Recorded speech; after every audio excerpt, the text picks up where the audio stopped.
بسم اللہ الرحمن الرحیم۔ شروع اللہ کے نام سے جو سب پر مہربان ہے، بہت مہربان ہے۔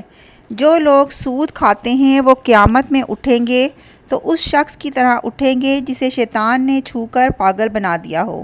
یہ اس لیے ہوگا کہ انہوں نے کہا تھا کہ بیع بھی تو سود ہی کی طرح ہوتی ہے، حالانکہ اللہ نے بیع کو حلال کیا ہے اور سود کو حرام قرار دیا ہے۔ لہٰذا جس شخص کے پاس اس کے پروردگار کی طرف سے نصیحت آ گئی اور وہ سودی معاملات سے باز آ گیا تو ماضی میں جو کچھ ہوا وہ اسی کا ہے، اور اس کی باطنی کیفیت کا معاملہ اللہ کے حوالے ہے۔ اور جس شخص نے لوٹ کر پھر وہی کام کیا تو ایسے لوگ دوزخی ہیں،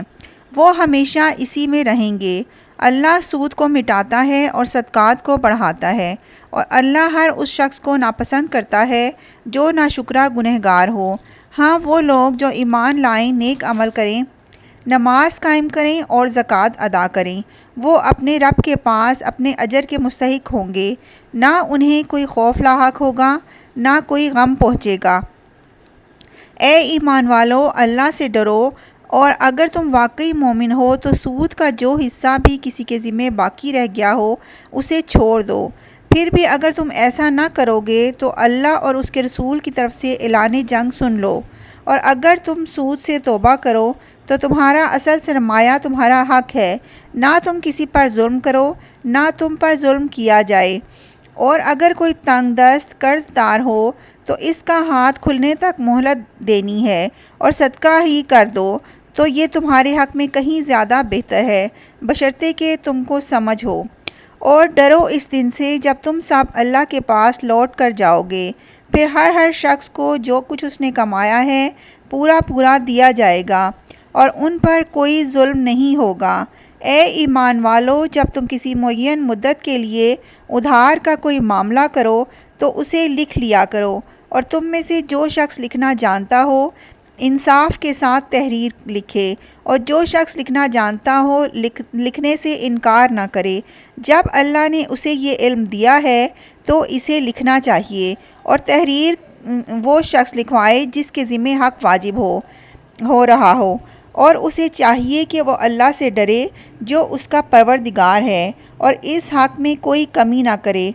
ہاں، اگر وہ شخص جس کے ذمہ حق واجب ہو رہا ہے نہ سمجھ یا کمزور ہو یا کسی اور وجہ سے تحریر نہ لکھوا سکتا ہو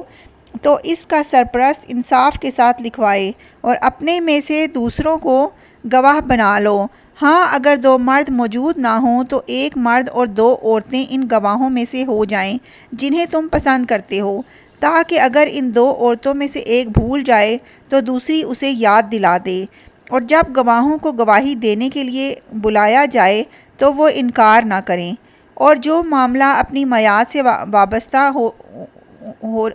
ہونا چاہیے، وہ چھوٹا ہو یا بڑا ہو، اسے لکھنے سے اکتاؤ نہیں۔ یہ بات اللہ کے نزدیک زیادہ قرین انصاف اور گواہی کو درست رکھنے کا بہتر طریقہ ہے، اور اس بات کی قریبی ضمانت ہے کہ تم آئندہ شک میں نہیں پڑو گے۔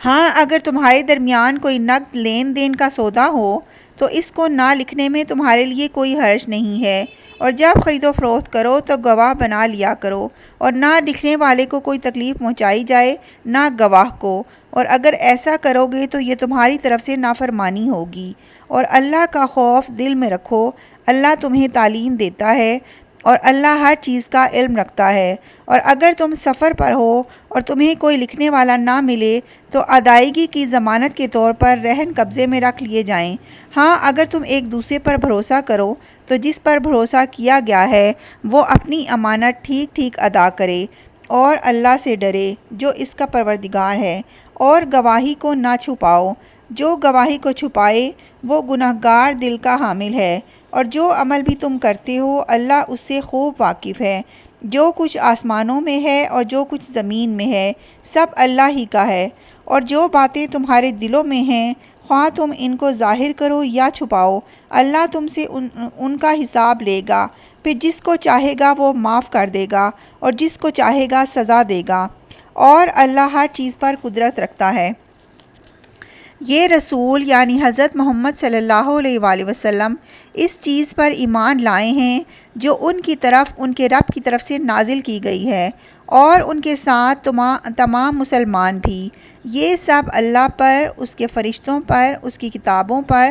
اور اس کے رسولوں پر ایمان لائے ہیں۔ وہ کہتے ہیں کہ ہم اس کے رسولوں کے درمیان کوئی تفریق نہیں کرتے، نہ کسی پر ایمان لائیں کسی پر نہ لائیں، اور یہ کہتے ہیں کہ ہم نے اللہ اور اس کے رسول کے احکام کو توجہ سے سن لیا ہے اور ہم خوشی سے ان کی تعمیل کرتے ہیں۔ اے ہمارے پروردگار، ہم آپ کی مغفرت کے طلبگار ہیں اور آپ ہی کی طرف ہمیں لوٹ کر جانا ہے۔ اللہ کسی بھی شخص کو اس کی وسعت سے زیادہ ذمہ داری نہیں سونپتا۔ اس کو فائدہ بھی اسی کام سے ہوگا جو وہ اپنے ارادے سے کرے، اور نقصان بھی اسی کام سے ہوگا جو اپنے ارادے سے کرے۔ مسلمانوں، اللہ سے یہ دعا کیا کرو کہ اے ہمارے پروردگار، اگر ہم میں سے کوئی بھول چوک ہو جائے تو ہماری گرفت نہ فرمائیے، اور اے ہمارے پروردگار، ہم پر اس طرح کا بوجھ نہ ڈالیے جیسا آپ نے ہم سے پہلے لوگوں پر ڈالا تھا، اور اے ہمارے پروردگار، ہم پر ایسا بوجھ نہ ڈالیے جسے اٹھانے کی ہم میں طاقت نہ ہو، اور ہماری خطاؤں سے درگزر فرمائیے، ہمیں بخش دیجیے اور ہم پر رحم فرمائیے۔ آپ ہی ہمارے حامی و ناصر ہیں، اس لیے کافر لوگوں کے مقابلے میں ہمیں نصرت عطا فرمائیے۔